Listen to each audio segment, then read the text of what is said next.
Well, we got the win. That's all that really matters. Hey Saners, welcome. Welcome to the post-game review. Comment your thoughts. Let me know what you thought of that. We'll talk about it. And Jack Steele just in the change rooms after the game, just watching the Saints TV review, as most players would. It only makes sense that they do. G'day Bo, hope you're going well. Hey everyone. I can finally see comments now, so that's good. So keep them coming. Let me know what you thought. Your best on ground, your worst on ground, what needs to be done in the next 3 days or 4 days to get ready for a big Thursday night match against West Coast, which, has a lot riding on it, as did this game. And yeah, it was a classic Saints game, wasn't it? It wasn't the most inspiring win. It wasn't the most clinical we've been. It was one of the rare times this season that we've kicked more points than goals. I think we kicked 10-14 or 11-14. Let me just double check that. Yeah, 11-14. So not our best game in terms of set shots, but importantly, we got the job done. It would have been nice to get percentage. We all talked about it. We talked about it in the podcast. I talked about it in my preview last night. I wanted a big win. I wanted to get percentage because if we drop the next 2 games, percentage is the thing that might keep us in the top 8. And right now we're hovering around 113 to 114, which is a couple of percent above, I think, Melbourne, above Collingwood and GWS. So we're not that clear in terms of percentage to be comfortable, but it's a win.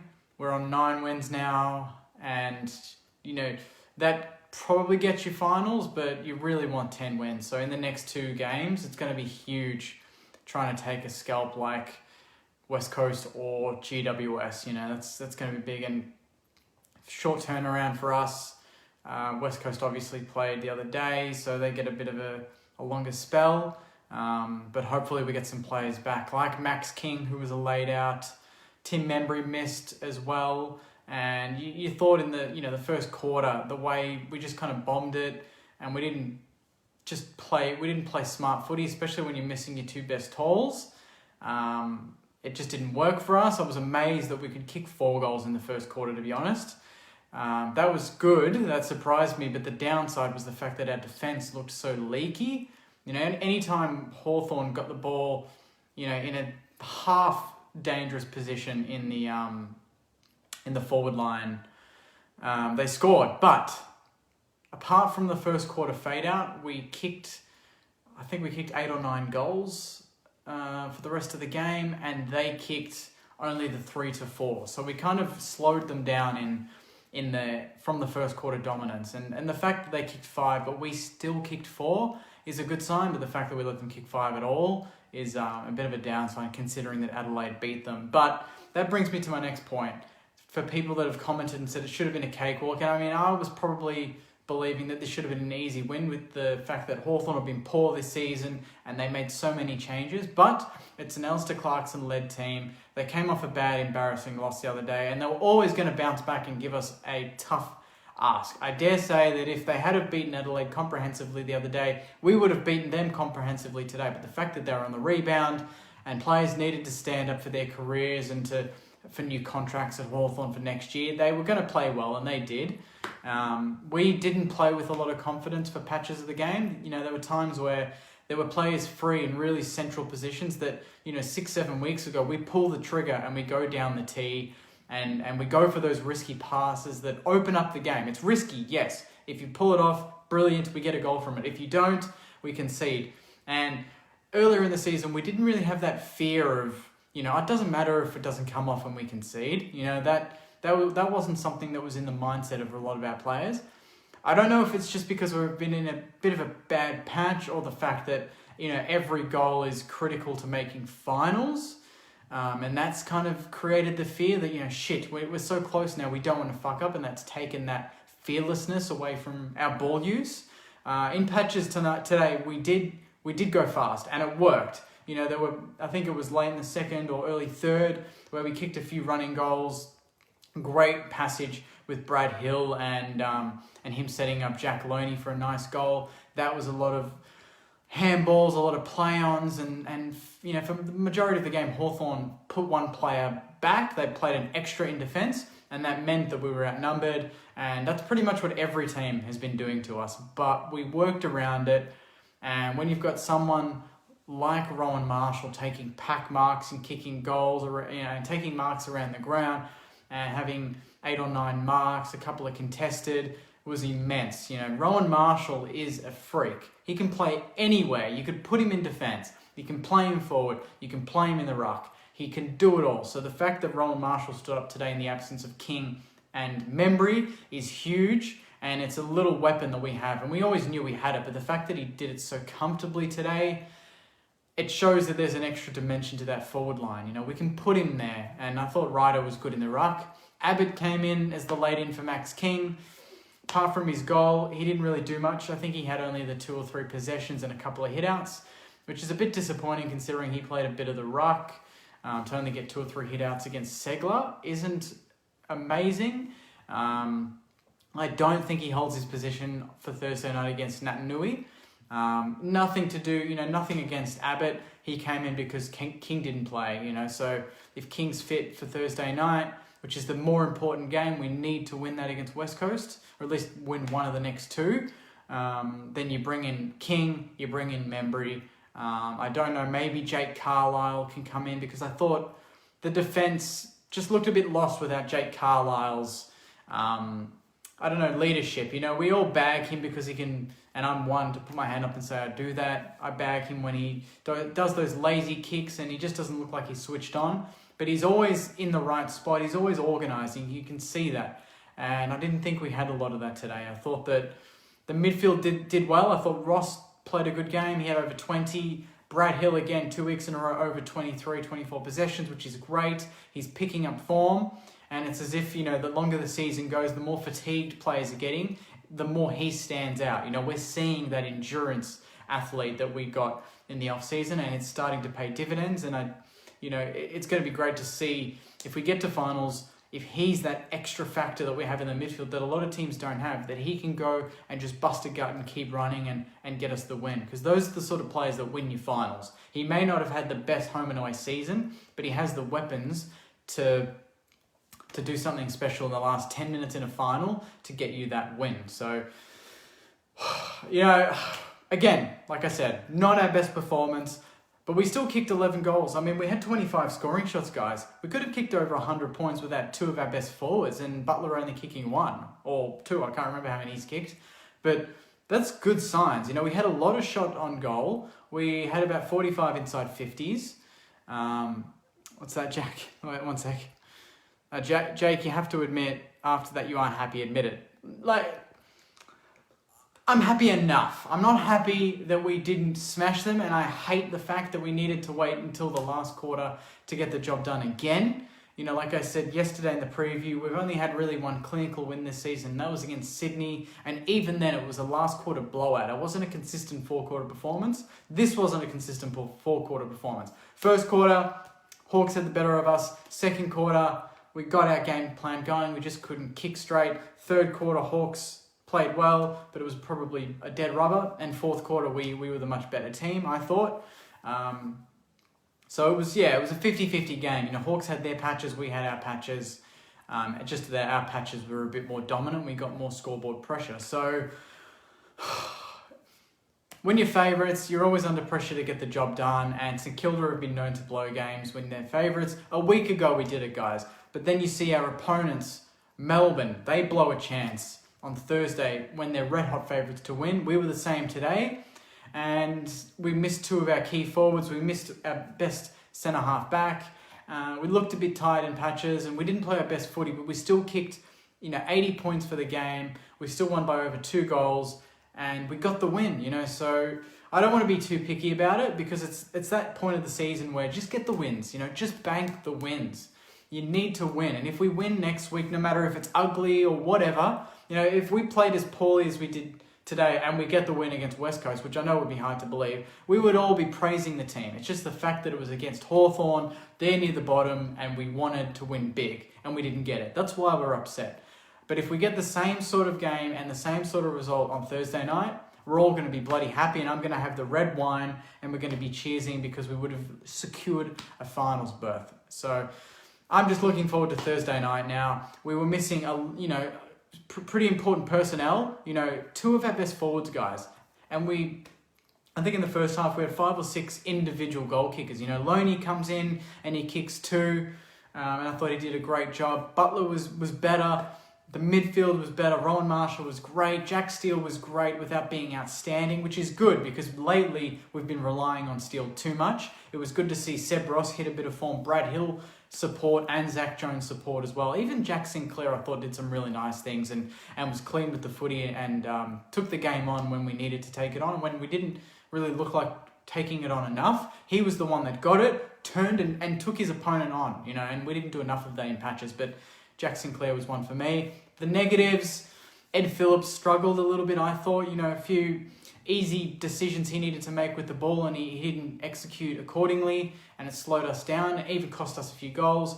Marsh was quiet, but he did some important things late. He set up some scoring chances. I think he had the handball over the top where I think Jack Loney gets the ball and takes a shot and gets the goal. And then I think he set up another goal with, getting away from traffic, getting away from a potential tackle from a Hawthorn player with his speed and power. So there's a few things like that where if you're not having a great game, you have a great moment. Marsh had a great moment, but with Membry and King, I see Abbott and Marsh going out next week. And then depending on Carlisle, I don't know who else would go out, probably a Phillips as well. So it's interesting times for us to see who we bring in. I don't think we're going to go too many changes, but I'd go those 3 if I had to pick, if Jake Carlisle is available, that is. So we should be much stronger to face the West Coast. So it's good that we've been able to get over Hawthorn with a few players, important players getting a rest and recover, and then come Thursday we can go guns blazing against West Coast. So I had special mention to Ben Long. I thought he was great. He's had a few down weeks since his suspension, but I thought he really stood up along with Nick Caulfield in the back half. They offered us some great rebound. And they were the 2 players that early on in the game didn't bomb the ball. They had composure with it. There were passages where our mids were just getting bombarded in the back half and they'd get it and hack it forward, turnover, come straight back. But Ben Long, he'd get it, and it looked like he was just indecisive, but he's looking for the right option. And the second he found it, bang, handball, quick handball. He got it to the running player, and we were off. So they offered a lot of rebound, and we probably scored, a lot of points or goals from their passages from the rebound 50s. So credit to them. I thought they had a great game. All right, let's go through some of these comments. Let me just scroll back to the top. Thanks again for watching, guys. Quick mention, by the way, that the Saints TV podcast, because it's a Thursday night game this week, we're going to be doing the podcast tomorrow night. So if you've got any questions for Jake's junk mail, message, and we'll be sure to answer them on the show tomorrow night. Price is not good, but we still won. Yeah, I think most people are just going to be saying that. A tired win, that's from Serena. Praz says, hey, g'day Praz. Marcus says, if we beat GWS, you have to neck wine. Simple. Mate, whatever game we win, if it's next week or GWS and we've made finals for the first time, I'm going to have the champagne ready and we're all going to be cheersing to our first finals campaign in 9 years. Because it's been a long fucking wait. So I'm going to have to order the champagne, get Tipple to drop it off on game day, and we'll have a few drinks of bubbly if we can get the win against either West Coast or GWS. But you know what? Let's go both wins. Let's not even just go for the one. We need to just imagine just building form, winning 3 in a row, beating West Coast and GWS, leading into finals. That creates serious belief, So there's, we can say, oh shit, we've got 2 hard games in the next 2 weeks. But alternatively, I think it's a huge opportunity. This is where we can just be like, great, we're playing 2 teams that have played off in grand finals in recent years. This is the perfect preparation for a final series campaign and for us to go far in it. If we can get points against these teams, who's to say we can't get points in a final and win a couple of finals? Who knows what could happen? It's always a different ball game in a final. Average as, that's from Jason. Claire says lackluster, but we won. Lyle says a gritty win is a happy win. Exactly right. We had to grit it. We could have put our heads down and let Hawthorn get on top, but we knuckled down, and no matter how ugly the game got, we were still in front at the end of the day, and we got the points. So a win's a win. Exactly right. That's what Jake just said. A win's a win. Still need to win at least one match, I think. Can't be relying on other results. I agree with you there. I can't stand sitting back and just watching other teams lose and, oh shit, if they win, do they go above us and this and that? Let's just win. Let's just throw the rest of the results out the window and be in control of our own destiny. That would be good for once. Andrew says, wow, very uninspiring that one, but valuable 4 points. Blake says, lucky. I'm not sure exactly what was lucky about that win, Blake. I don't think the umpires were good or favoured any specific team, which is surprising considering Hawthorn's involved. Usually they get a bit of a rub of the green, especially against us. But kind of stayed out of the game. There were a few iffy decisions, but nothing that cost either team, I thought. And yeah, the better team won. I wouldn't say we were better for more of the game. I just thought when we were better, we were more effective in going forward. Peter says, I take the points, but lots to work on. Jack Steele says, Rats doesn't say anything. He just puts this up. Luke says, take the 4 points. Finn says, Caulfield's been our best defender all year. Exactly. Caulfield is what, Kel Wilkie was last year. Kel Wilkie played every game and was, phenomenally consistent. This year, Nick Caulfield's played most games this season and he's been very consistent. So, credit to Nick Caulfield. He has been a monster for us in the back half. Jackson says, we're finally getting the best of Brad Hill. Yep. It looks like it's taken a few weeks, a good 13 weeks, but we're starting to see Brad Hill blossom in the red, white and black, and it's perfect timing leading into potential final series for that to take place.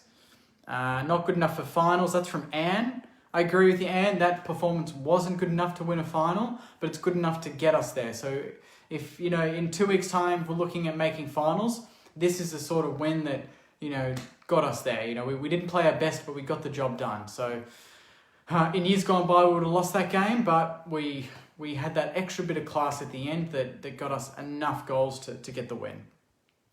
Sean says, Rowan up forward looks most likely out of our bigs to take a clunk mark in the forward 50. Agreed. He took some great marks tonight. I think he took at least 9 or 10 marks for the game. So that would have been close to most on the ground.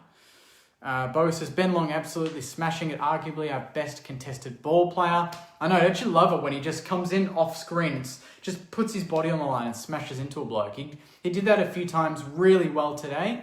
And he got a free kick for a few of them, which was great. That the umpire actually rewarded Ben Long for his hard, contested ball. Brandon says Phillips is crap. Brad Hill's a positive Marshall, best on. Yep, I'd agree with that. Garen says ugly win, but we did what we needed to do. Hill getting some form. Only improvement was Hill. That's from Oz.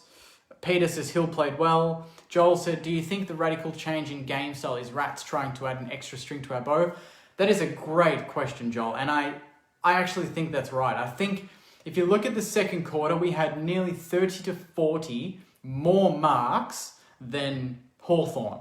And it was a direct result of them getting a run on in the first quarter. They kicked 5 goals, we kicked 4, but they had the momentum. They were taking the game on. They had the majority of the ball. The game was being played on their terms. I love that in, most of this season, Brett Ratton would have just gone ahead and backed us to just play the same way and get the job done. And that hasn't worked. It didn't work against Melbourne. We just kept trying to bomb, kept trying to play fast, and Melbourne just absorbed it and got the job done. And Geelong did that to us.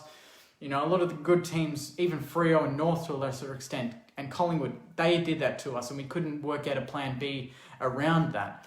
Today, I think that second quarter was the plan B. We only kicked 1 goal in that second quarter, but Hawthorn kicking 5 and looking very good in the first didn't kick a goal in the second quarter. So I think what you mentioned there, Joel, of a plan B or an extra string to our bow for finals, I think that if you look at that second quarter compared to the first, there's plan A where we went fast. It didn't really work. The game was too open. Plan B, we went a bit slower, chipped it around, probably too much, but it slowed Hawthorn down. And then third quarter, a bit better, and fourth, that's where we were at. That was the best piece of football for the game. We had enough of the ball, we kicked goals, and we got a lead, and we got the win. So we saw a bit of everything from Brett Ratton and how we want to play in this game. And it was good to see that we can try and play slower and play more possession football to slow the momentum down of the opposition, you know. So that was good to see. Luke says, absolute shambles, but it got the job done. I would say it wasn't that terrible, was it? Was it that bad, guys? I need to watch the replay to really realise. I know this first quarter was shocking, and the second quarter wasn't great, and, you know, but I reckon most of the second half we were the better team and we played well. So, you know, I'm not going to lose sleep that we didn't win by 10 goals. I'm just going to enjoy that we got the 4 points and hopefully enjoy other teams dropping points below us on the ladder, and we can go into the West Coast game and just go absolutely full tilt with Max King and Tim Membry back in the team. What else we got? He said, bank the points and move on. Exactly right. Bank the points and move on.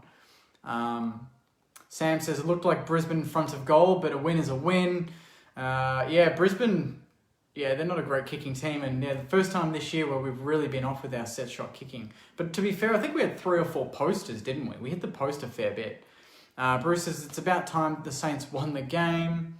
Hunter really needs to run hard. That's from Gary. Speaking of Hunter has a comment. What's the point of making finals if we lose the first round? Who's to say we lose the first round, Hunter? Honestly, if you're a Saints fan, mate, how negative are you to think that what's the point of making finals now if we're going to lose? You don't even know who we're playing in the first final if we make it. You know, so yes, we're having a bit of a weird patch now, but in 2 to 3 weeks' time, we could be just hitting the right piece of form. Maybe we peaked a bit early, dropped off, and we've gone with a different training regime for the next few weeks to then peak at the right time. Brett Ratten would be considering all these things. When you make finals, anything can happen. And I know that not making top 4 hurts you, but we can win a first final. We will most likely play a team like Collingwood or GWS or these sort of teams. There's no reason why we can't beat those teams, you know, if we play fast Saints footy that we did earlier in the season. So I don't understand what that negative comment's about. Andrew says, hard to understand that Rats feels that Abbott, Marsh and Phillips are better options than Carlisle, Robertson and Bytel. Thoughts? Good call. But we don't know what's going on behind the scenes. Maybe it was just to get them a run and reward them for persisting all season in a game where, you know, Hawthorn dropped a lot of senior players and played a lot of youngsters, and probably, you know, Rats thought, well, this is probably the minimal, you know, least riskiest game for these sort of players to come in and have a go. Marsh coming in wasn't bad. I kind of anticipated that happening. Abbott, I didn't really agree with for that. I don't know, you know, why we don't just, you know, play Marshall permanent forward with Josh Battle and have them be the Max King, Tim Membry, you know, replacements. That's what I would have anticipated. I don't think we needed Abbott today. Having Marshall, Ryder and Abbott instead of another midfielder, another runner, probably, you know, made us a bit too tall and too slow at times. Another player that we could have played instead of Abbott, Ryan Burns. You know, he would have thrived in a game like this against a younger, less experienced team that's in the bottom 4. Give him another run. He's only played the 1 or 2 weeks. You know, he debuted against Port Adelaide when we won. This is a perfect game for him, or even both him and Bytel, to play in the midfield. It would have been great, you know. So, interesting call from Rats, but at the end of the day, we win. Abbott kicks a goal. Marsh sets up a few goals. We get the chocolates, so it doesn't really matter now. Peter says there was never going to be a thrashing. Sam says Abbott clutch in the last quarter. Yeah, he's a big-time player. He'll play finals and get us over the line.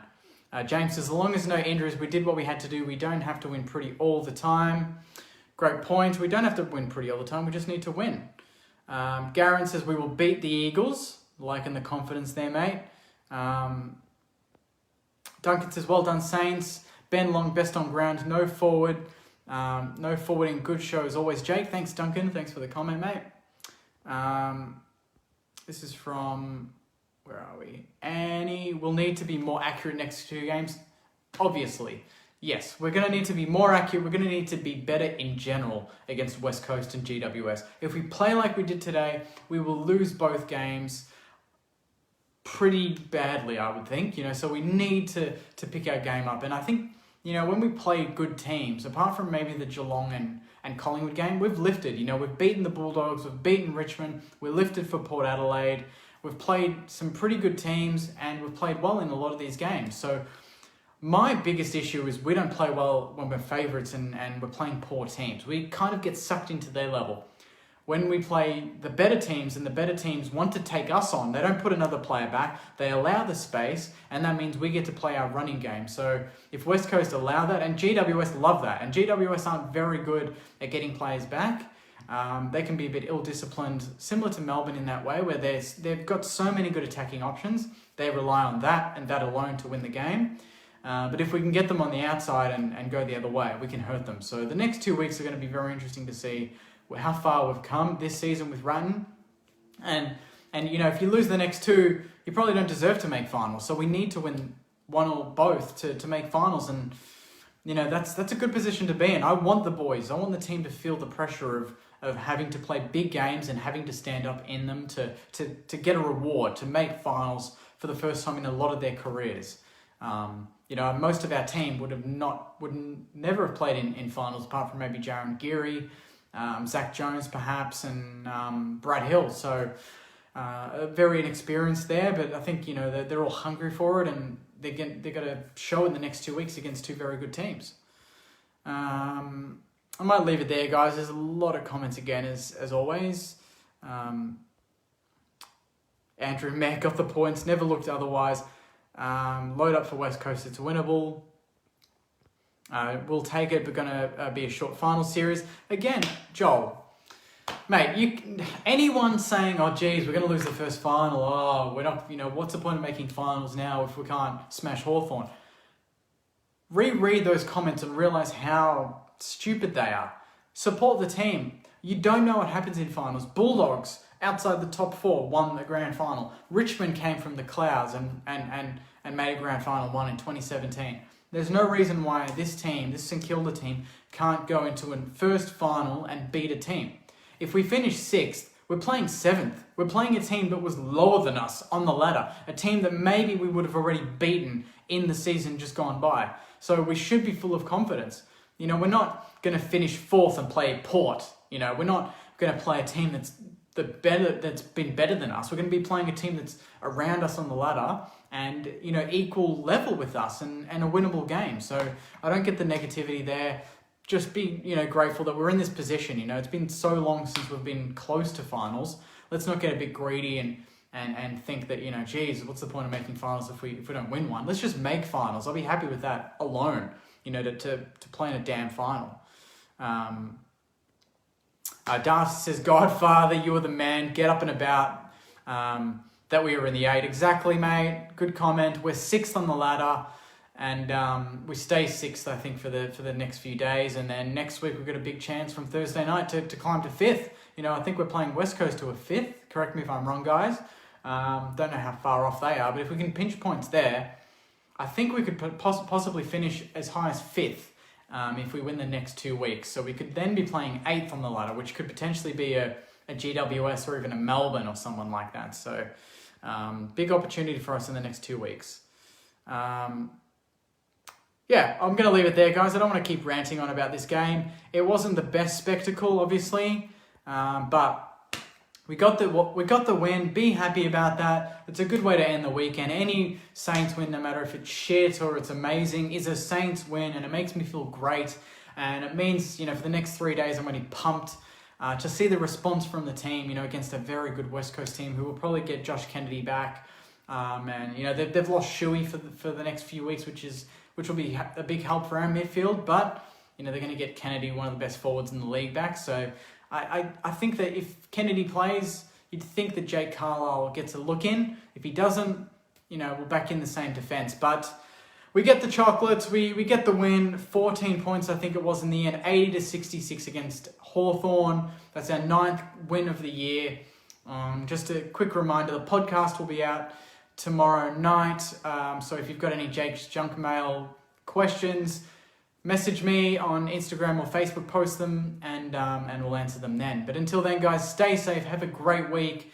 I'll be doing my preview on Wednesday night for the West Coast game. That's, I assume, when teams will be coming out the night before. And then it's Thursday night football. It's prime time. It's against the West Coast to lock in a finals berth for the first time since 2011. Fuck yes. Bring it home, Saners. Have a great week, guys, and I'll see you Wednesday night. Go you Saners.